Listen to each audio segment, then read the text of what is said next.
Hey everybody, you are listening to the Vocal Advancement Podcast, and I am your host Tom, joined by my lovely co-host Heather. Hello. Well, hello everybody. How's it going? It's going very well indeed. It's been a busy week, lots going on, lots of lessons, lots of meetings, lots of just all sorts, which is nice. I like a busy week. Yeah, keeps one occupied.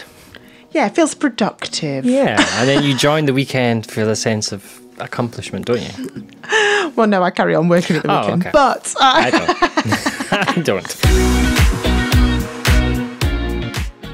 Saying that, I am off tomorrow night to the theatre. I'm off to go and see Come From Away tomorrow night. Oh, that's right. It's touring, isn't it? Looking forward to that. Yes. Okay. It is. It's on its first UK tour, and it's going to Liverpool tomorrow, so that's where I'm headed to see it.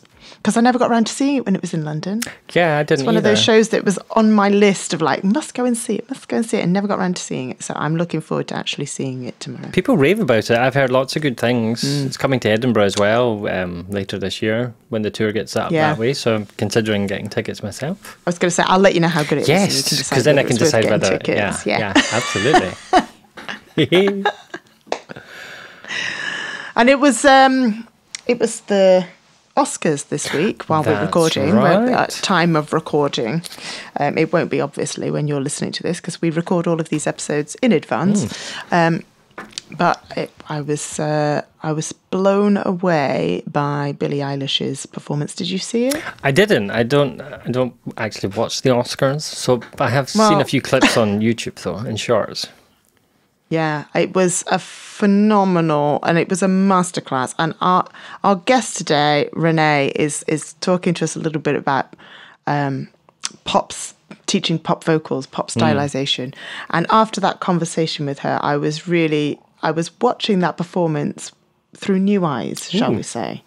I was looking for some of the things that Renee had been talking about, and maybe we should talk about this at the end. Maybe we should go and listen to Renee's interview and then see whether you guys listening at home can pick up the sorts of things that we might have been observing in Billie's performance after having spoken to Renee and getting some wisdom from her. Yeah, that's a good idea. Let's do that. Let's do it.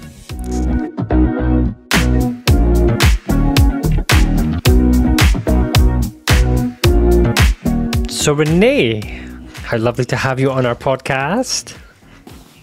Thanks for having me. I'm happy to be here. We're looking forward to having a good old chat with you. But I wonder if you might tell our listeners just a little bit about yourself and how your singing journey got started. Well, my singing journey got started very early in life. I started singing, my mother says, before I started talking. And I was born and raised in a very musical culture. I'm Filipino, and everybody in the Philippines sings.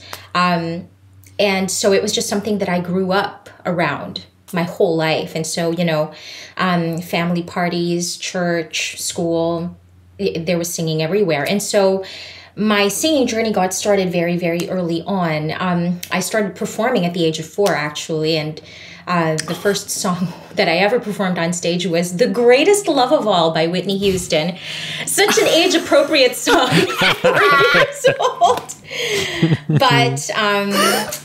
But yeah, and it's been that way ever since. I've been performing started songwriting at the age of 11, musical theater, obviously school choirs and the works, and started writing my own original music, and then performing my own original music into adulthood. And here I am now. I'm, mostly teaching now, but it's really been a lifelong journey for me as far as singing is concerned, and specifically with pop music, because pop music is really what I grew up listening to and singing myself. Love that. So when you're teaching, do you mostly teach people who want to sing pop, or do you have a variety of singers? Oh, I teach a variety of singers. Yes, absolutely. There are a number of singers who are in musical theater. Of course, pop is becoming huge in musical theater now, but even before that, there have been a lot of my students who've been musical theater singers. I've got some jazz singers, worship leaders, and so contemporary Christian music. And I've got a handful of sort of more legit classical type singers as well. But predominantly, I would say musical theater, singer-songwriter, contemporary music type vocalists. So that's kind of the mix of the singers that I teach. It's a nice variety, and I really, really enjoy it because I feel like, especially these days, there seems to be a lot more openness towards kind of blending and learning from different styles and crossing over from one genre to another, which I think is just so much fun. And so it's been really exciting for me and just really, really fun to be able to teach singers from all of these different genres and kind of take from my own experiences in pop and help them in musical theater, and then take what I've learned, in my own experience in musical theater and as a teacher of musical theater singers, and then apply that to some of the storytelling aspects for some of my pop performers. And so I think that there's a lot to be learned across genres. And so it's a really fun time, I think, to be a voice teacher. Absolutely. So you've taught a few classes for us in the past where you've been helping our teachers understand, I guess, the genre of pop and what makes something sound like a pop singer, which I've always found fascinating because my background is musical theatre, and whenever I sing a pop song, I sound like a musical theatre singer singing pop songs. So I love it when I get to hear some tidbits about what I can adjust and change to make myself sound a little bit more genuinely pop. But I just wondered whether that was something that you've always known, or whether you had to actually figure that out because it's something you did from such a young age, right? Yes. And it was strange to kind of reverse engineer the experience of singing in a pop style, right? And even talking about, I'm going to teach a class on pop music.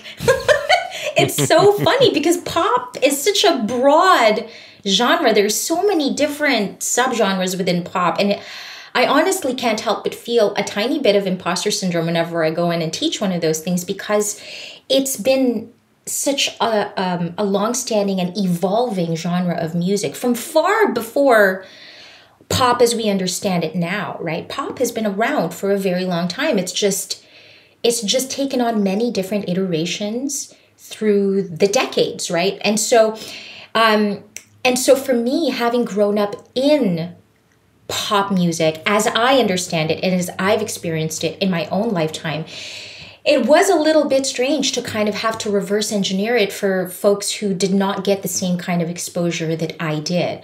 And it was fascinating to hear from fellow voice teachers, from other singers who've grown up being exposed to other genres of music that aren't pop, and to hear their questions, like you, Heather, like you're saying, this is, whenever I sing pop, I sound like a musical theater singer. What is it about pop singers that make them sound like pop singers? And that question never occurred to me until I started teaching singers who had never really sung pop before, or who hadn't had the same kind of exposure that I did. And so that really set me on this fascinating journey of reverse engineering, like I said, how I go about performing pop music in my own body, but also what goes into the style choices, the functional choices that create the aesthetic of pop music, and what are the differences between different situations, different individuals, different cultures. And that has been a really, really fascinating thing to study.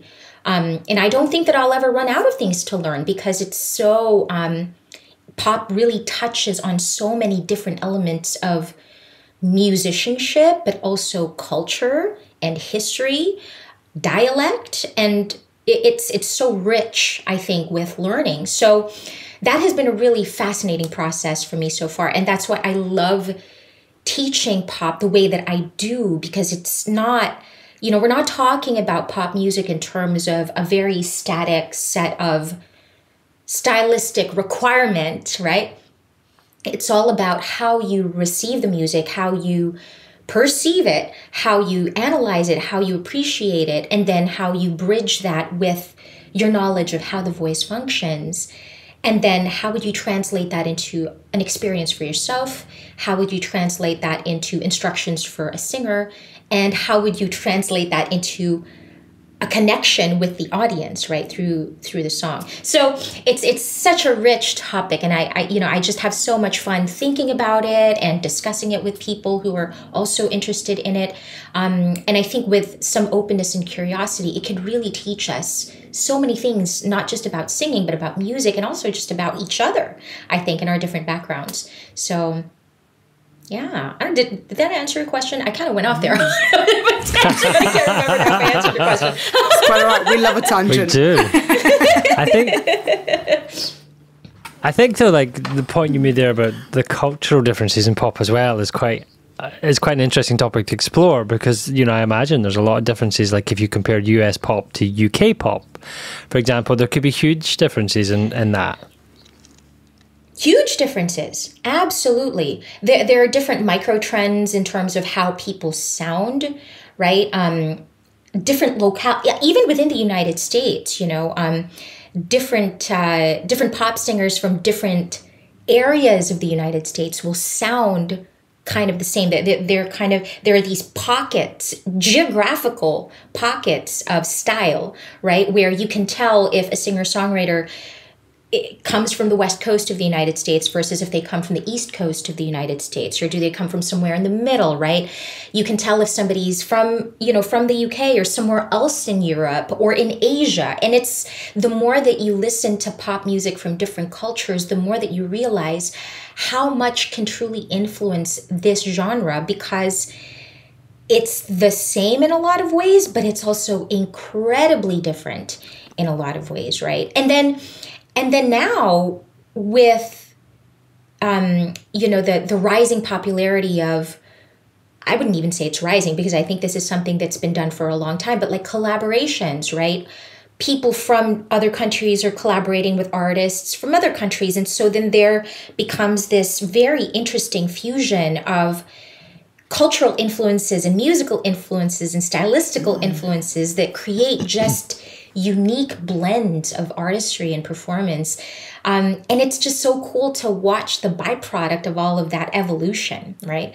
Even thinking about the way that in the Philippines, in my culture, you will find pop singers today singing songs that they have been singing since the 80s, right? And it's still, they will sing it for a show, for a performance, right? And it's like, they'll sing, oh, I don't know, On the Wings of Love, like songs like that are from, I don't even know when exactly that's from, but I remember growing up in the 80s and that song was huge, and they're still singing it now. And you've got young people singing it now.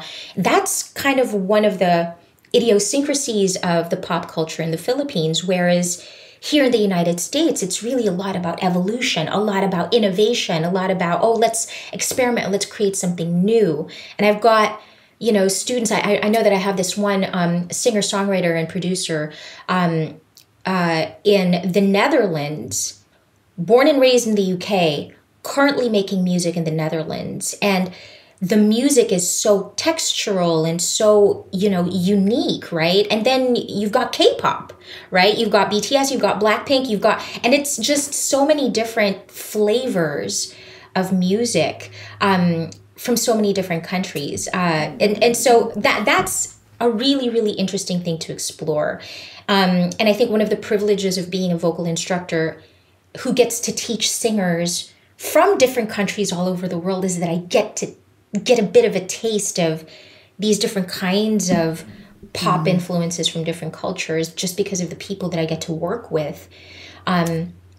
So yeah, it's fascinating, and there's so much to learn. Even singing pop music in different languages, just what that does to your vocal function and how that influences the way that your sound actually is produced in your own body is fascinating.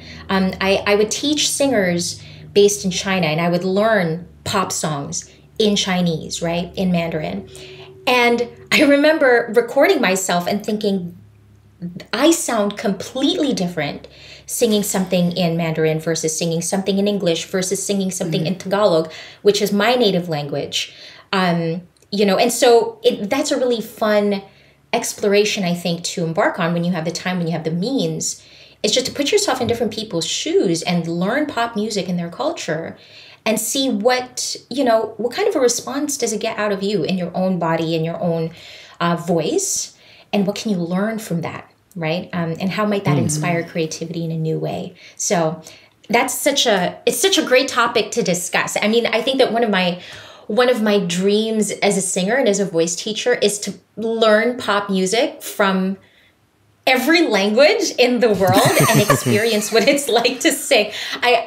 Because I just think there's so much to learn experientially from, dipping your toe in their water and just to see what's it like, to be a pop music in your culture.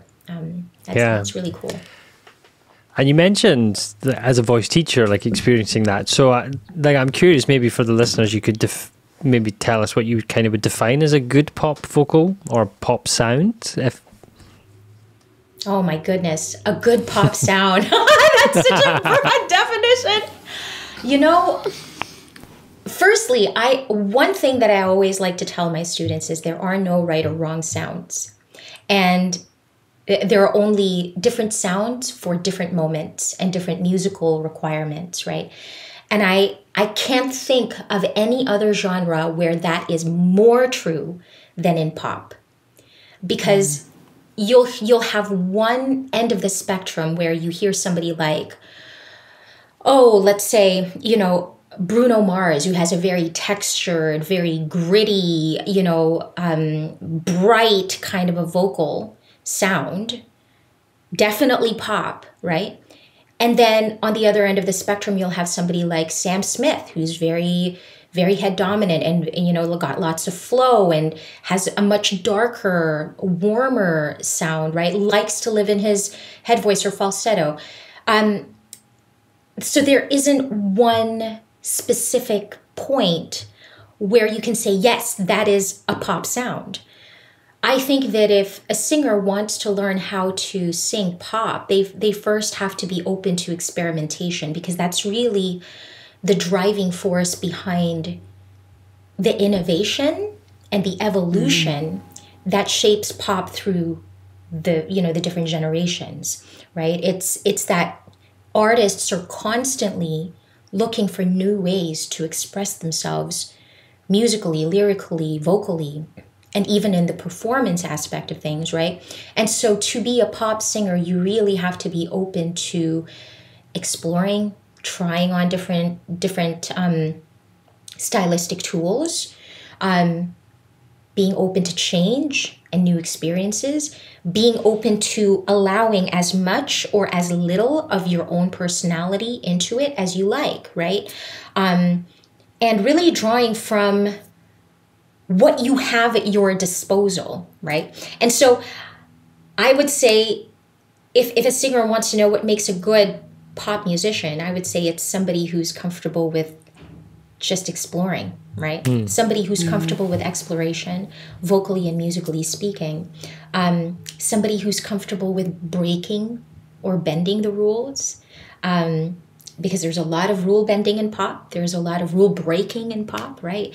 But I also think that to be a skilled pop singer who sings sustainably, it does take a huge amount of mastery of your own instrument, because there's a lot of choices that you can make that can be a little bit more on the dangerous side, right? There are some choices that you can be made that maybe aren't as easy on the voice, that can be a little bit more taxing on the voice. There's also a lot of nuance, right?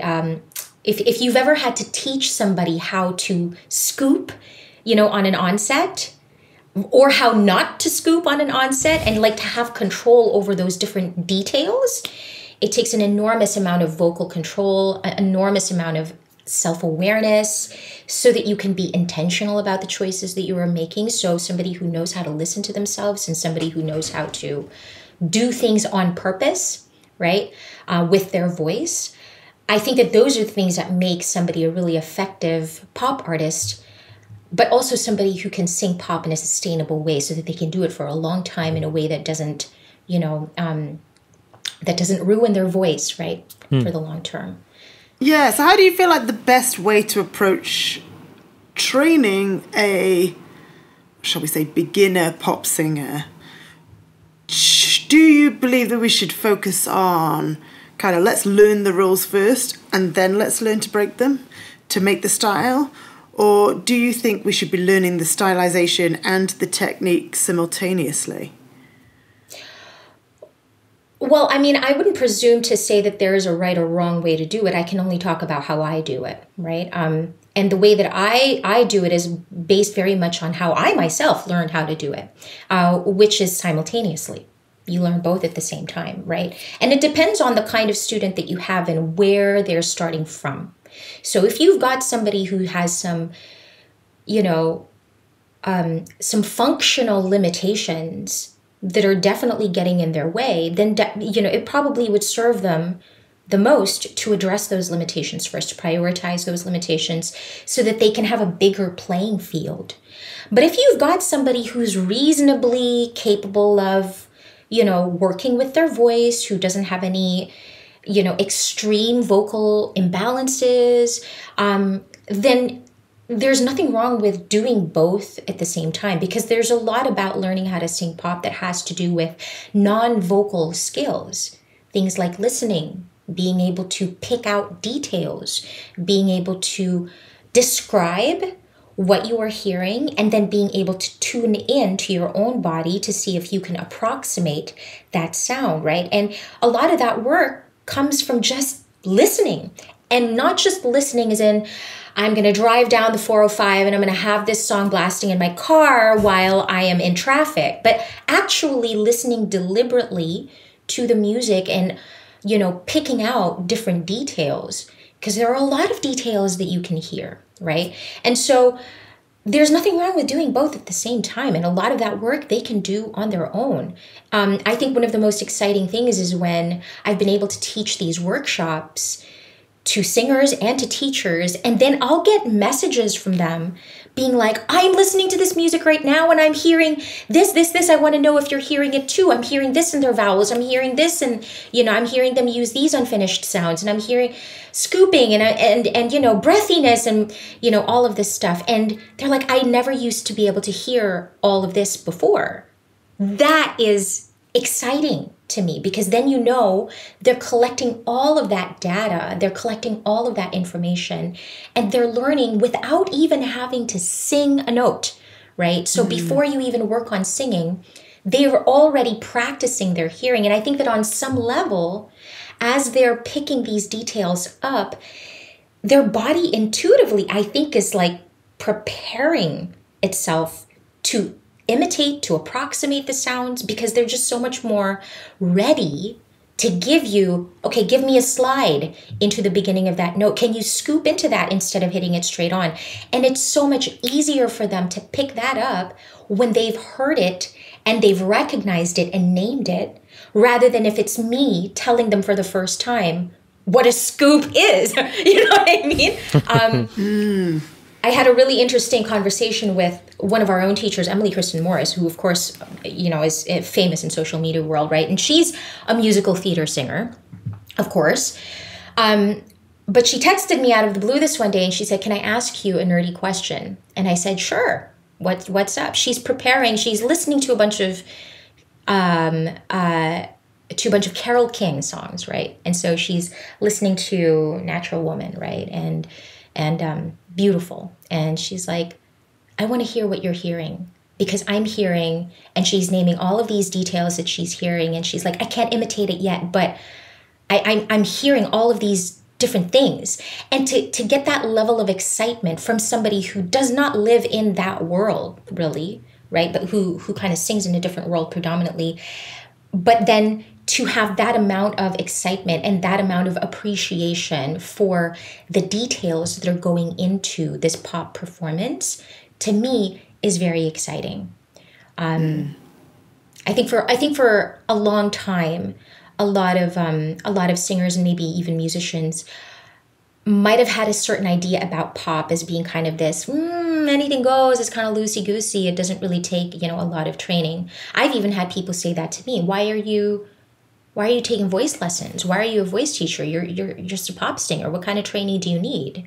It's not like you're singing classical music. It's like there may be a lot of pop singers who are very intuitive and very naturally gifted, but to be masterful at this genre requires just as much vocal proficiency as it does in any other genre. Maybe the specialization is different, right?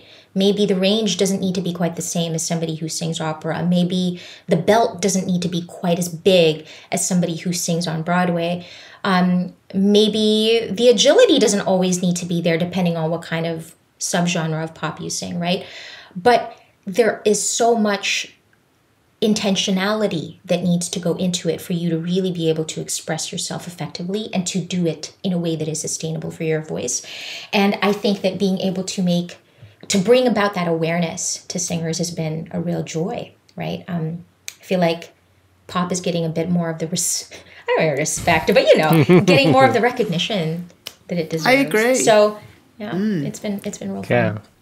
Yeah, it feels like there's a lot of big names in the pop world touring or have just finished touring just now, and it feels like every time I go into social media, it's like another clip of somebody in the world of pop that's like at the height of their career doing really well. So it feels like pop's very prevalent just now in 2024. Oh, I mean, it's always been prevalent. But I think that the way that the culture has shifted in terms of how we consume music, right, and how music is even promoted nowadays, I feel like maybe we've become so much more aware of these huge tours and these huge audience numbers. But I mean, these concerts have been going on for forever, like for a long time,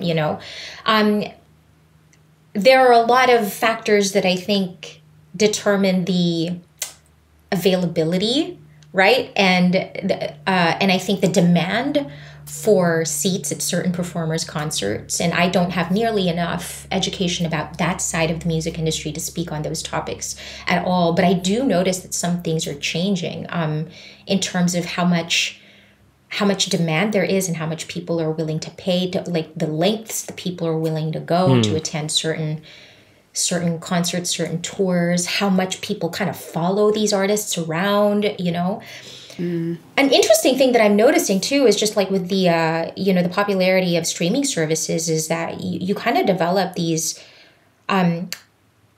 sort of micro fan bases that they might not be enormous, but you'll have these people that kind of find this artist on a streaming service and they follow them, and then they kind of, they follow them through their entire artist journey. And it's a small community, but it's a very, very, very tight-knit community. I have a couple of students, their names are Jacob and Joachim Nordensson, they're brothers, and so they write, record, and produce and release a new song every 4 weeks. Which is incredible. Wow. They've been doing this since the beginning. Yes, they've been doing this since the beginning of the pandemic. And I think that they hit 1 million streams last year.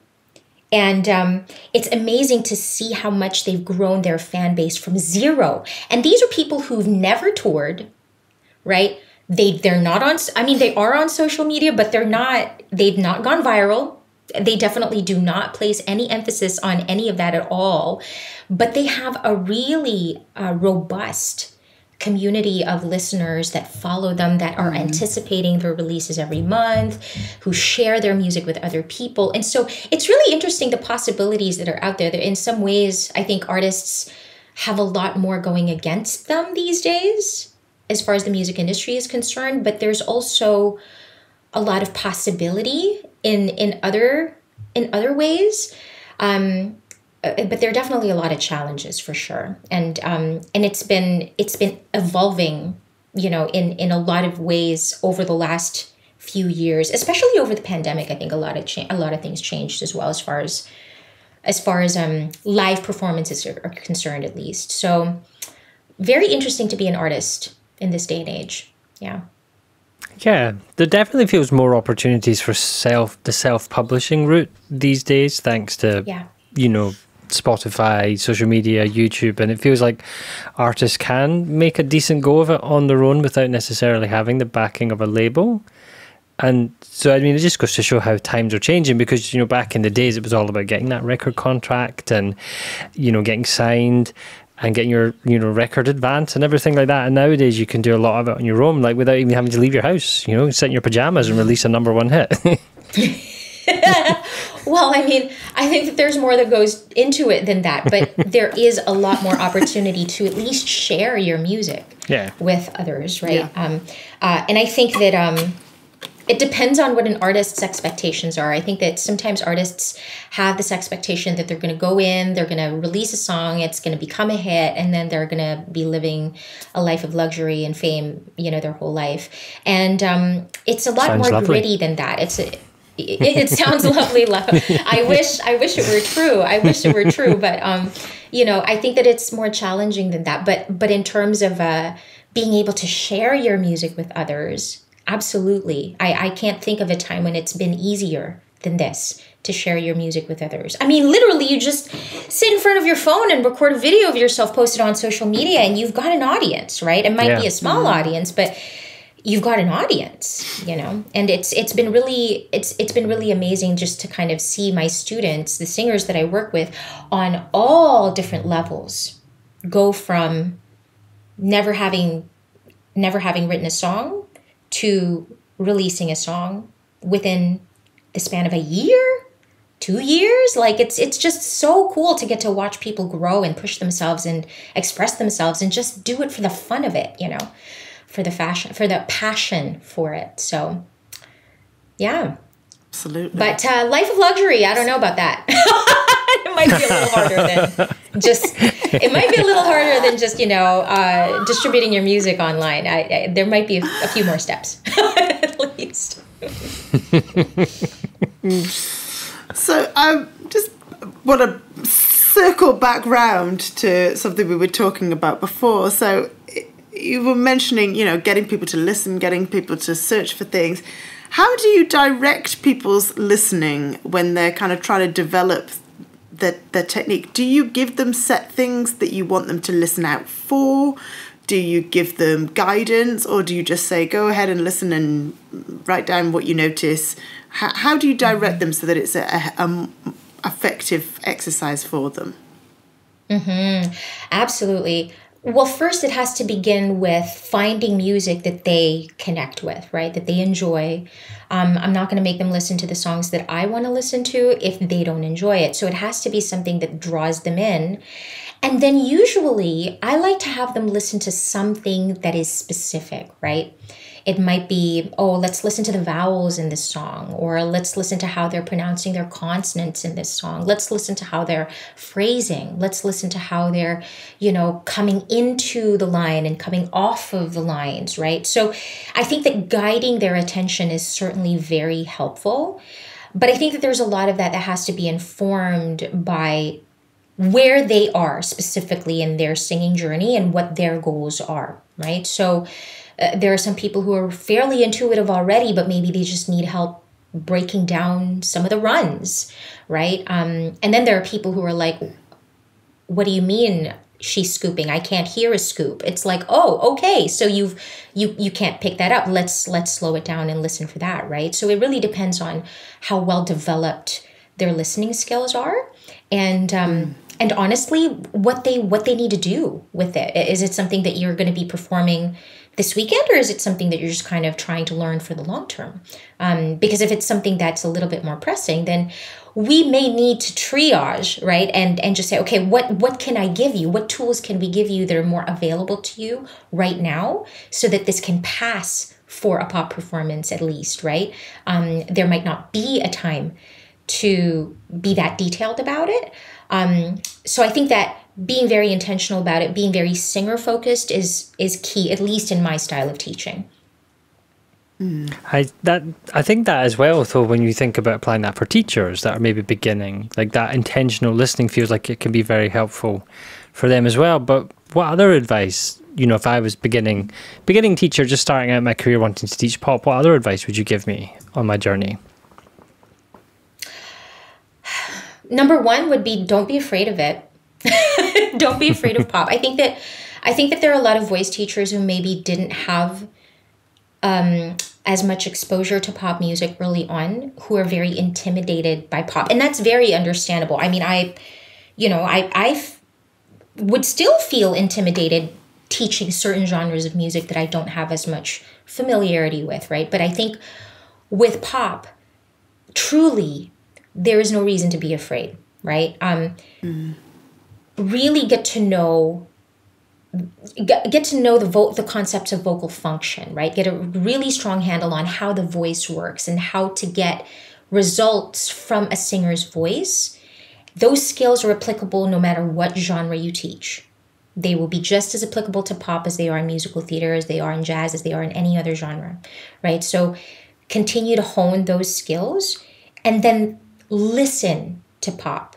Listen to the music that your singers are. And you don't have to sit there listening to entire playlists of songs, right? You can start with the songs that your students want to learn, right? Start with one song. Listen to it together with them. Try and pick things out. Focus your attention, like I was saying, focus your attention on specific details. How are they pronouncing vowels here? How are they doing the phrasing? Start with details that you know, that you are comfortable with, right? And then branch out from there.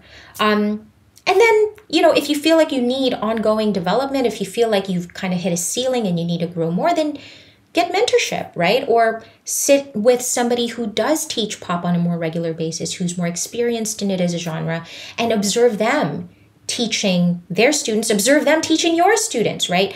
I think that having that attitude of humility about it is really important, not just in pop, but in anything as a vocal instructor. I feel like that attitude of humility and being willing to learn will get you so far.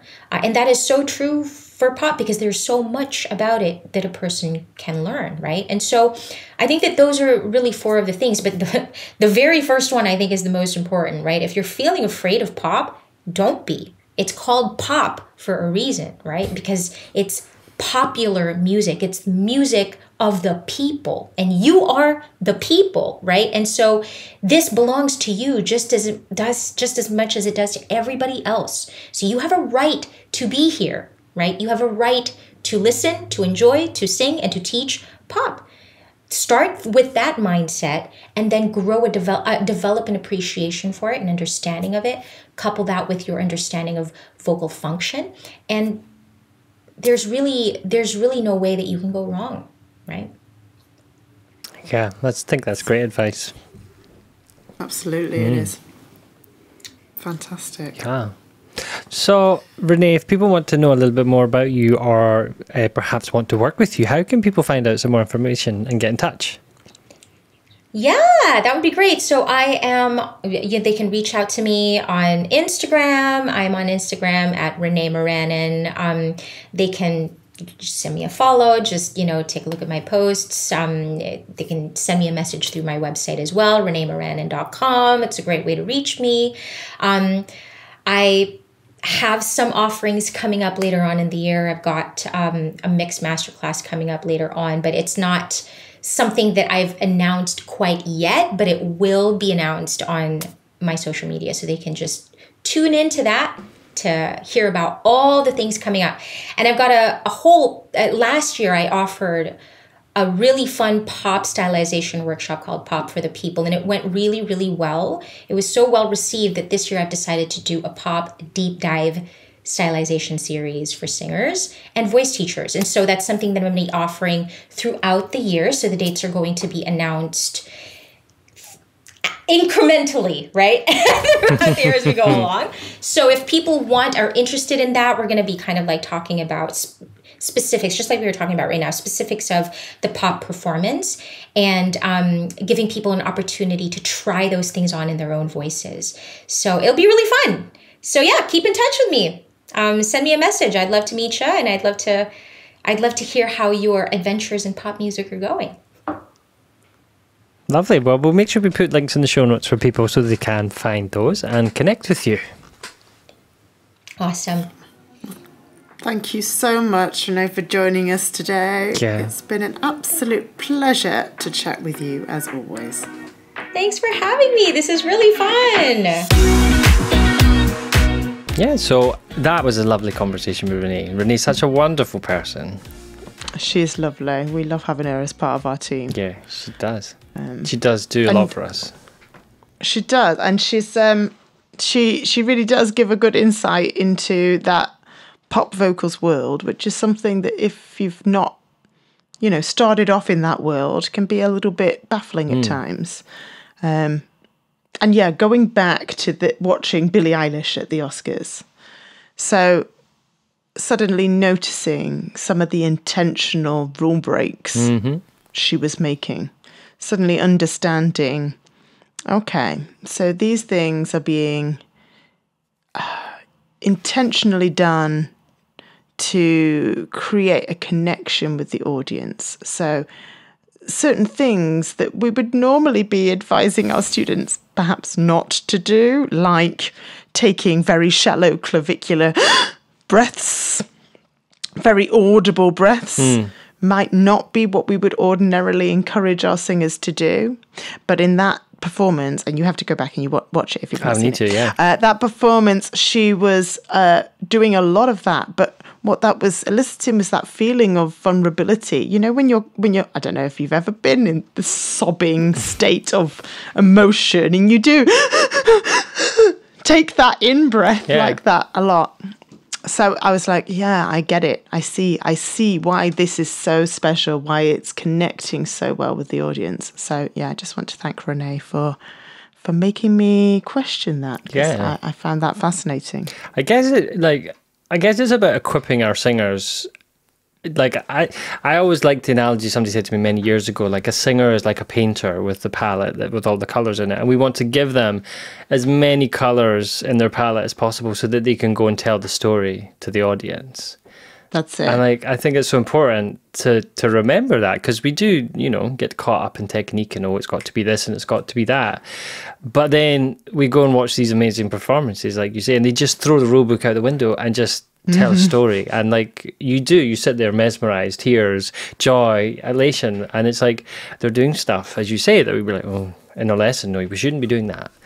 But it's just part of telling the story, isn't it? Like, yeah. And I think the line to be drawn is, are they doing something intentionally or are they doing it unintentionally? If somebody's coming in and they're, finding it very difficult to do anything other than sing very breathily, then that's not an intentional choice that they've made. That's just something that they're stuck in the habit of doing. And it's our job to help them find alternatives. Yeah. But if we know that they can do all the alternatives, but they have chosen in this instance to use a very breathy vocal because that's the effect that they want to go for, then we should absolutely be empowering our singers to make that choice. Absolutely, because otherwise then everything becomes a bit boring if everything just sounds the same and there's no texture or there's no different color or fluctuation through the song. Like you want that fluctuation and changes to tell the story. And I suppose you could think of it another way. It's like making sure the singer has a strong foundation with which to break the rules from. Absolutely. So we work on building the foundation, making sure that it is, when they do these things, it is intentional. As you say, it's not a default. That's the default in their voice. They can only do it like that. And I remember hearing years ago, I think it was Seth, like with Earth, Wind and Fire, when they wanted to sing in the falsetto stuff in the high, and he was always like, only when you can do it in mix first. Like he would make them do it in the mix, and then they could go back to stylistic. And there's maybe some merit in that to it. Yeah. I have to say, that's the approach I tend to make with my singers, is if they're doing something that actually sounds quite stylistically appropriate, but I think that it was accidental, I'll be like, can you do any other, can you show me another option you could choose? And if they can't, well, then I'm going to help them work on that. Oh, that's a good way to approach it. Just want to know that this is definitely a choice that you made. And I'll say, don't get me wrong, I think that sounds pretty good, and that's probably the option we're going to end up choosing. Yeah. But show me what else you can do. I really like that language you just used, actually. That's a really great way to frame it to the person. Not negative or criticizing, but what else can you do to share that part of the song? Like, I really like that. I will be writing that down in my notes. All right, good. Yeah, thank you. See, educational podcast. We learn so much. We do. It's all about sharing our wisdom. I know. I love it. And it's like, I've sang, going back to Renee, like sang pop myself, pop and musical theatre, but like when you speak to somebody like Renee, you kind of feel like you're just learning all over again because there's so much to it, isn't there? Absolutely. And the whole world of pop, the whole premise of pop is how do you make yourself different?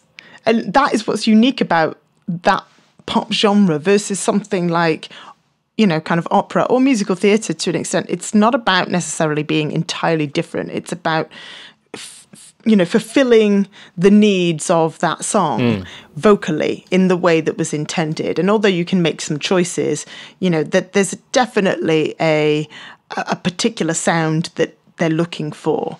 Whereas in pop, if everybody tried to go for a very similar sound, you probably wouldn't be as successful. It's the people who come up with a sound that's very unique, that do something that's slightly different, that everyone goes, oh, I've not heard that before. So there's a very different kind of goal, I guess.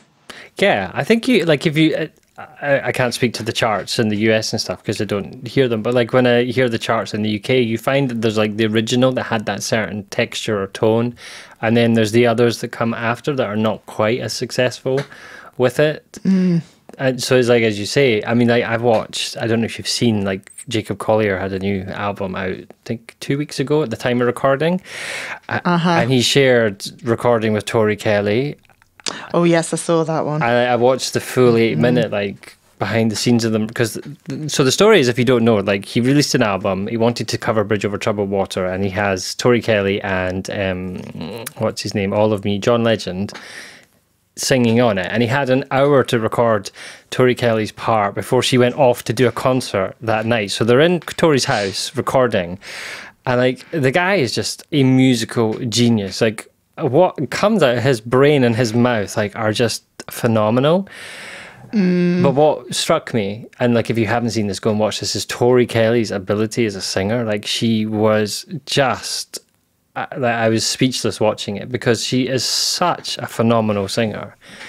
Yeah. And the stuff that she was doing, like, I mean, 90% of people would be like, what? How did I even start that? And she's like, he sings it once and she's just like, back down. Oh yeah, I can do that. And I'm sure it was kind of edited and she had to work a little bit more than they made out, but still, like, her vocals, but, and she's in the reason I'm saying this is she's in the pop genre, and she was able to take her skills as a pop singer and translate that into what he was giving her, but make it her, so it sounded like Tori and not like Tori Kelly singing Jacob Collier. Does that make sense? Yeah, absolutely. Yeah, he was giving her the blueprint, the pattern, and it was up to her to make something from it. And she I agree. Used her foundation technique to just go and do whatever she wanted and break the rules. Wide vowels, mouth smiling, and all that stuff. But it sounded amazing. But she can only do that because she's got the foundation nailed. Yeah, that's it. That's it. It's easier to break the rules when you know the rules in the first place. Yeah, exactly. Yes, exactly. I love that. So if you haven't seen that, go and watch it. And after this, I'm going to go and watch the Billie Eilish one because I haven't seen that yet. And we have to, we have to give an honourable mention to Ryan Gosling, though, as well, because that was so much fun. It was a lot of fun, and I've seen that. I've seen it from so many angles now. Every time I open up TikTok, somebody else has posted another video from the audience's angle. I haven't seen that. And there was so much you didn't see. It was such. It just looked like a lot. I wanted to be in it. It looked so much fun. It did. I just even like it sounds random, but one of my favourite moments was when he took the cameraman's hand and walked up on stage holding his hand. I just it was fabulous. I loved it. Good for him. It was just so camp. I love it. Yeah, it was brilliant. It was such a good sport for doing that. Like I was saying to you just before we started when we were talking about it, like it's one thing to get up as an actor and, you know, give a speech and award, but like to get up and sing in front of the Academy and, you know, take the piss out yourself a little bit. Like, yeah, totally. Good on him. Well done. It was brilliant. I loved it. Yeah, me too. Oh, well, that's been a fun episode, isn't it? It has indeed. Before we finish off, we should probably talk a little bit about something new that's happening in IVA, Tom. Oh, we like new shiny stuff in IVA, don't we? Yeah. We do. And this is quite exciting. Tell us, Tom. Tell us. Well, yeah. So IVA launched a new membership community called The List. And it's a place for singing teachers to come and continue learning and to access some of the best minds and thoughts going on in the vocal world currently. So we have this space where we have recordings of all these amazing webinars from a lot of previous podcast guests who have done webinars for us. And then there's spaces where they can access the summit. Do you remember the summit we did in January? All those sessions, they're all in there as well. And then other stuff that we're adding to it. So they'll be able to attend future webinars. They'll be able to come to our conference as well via it.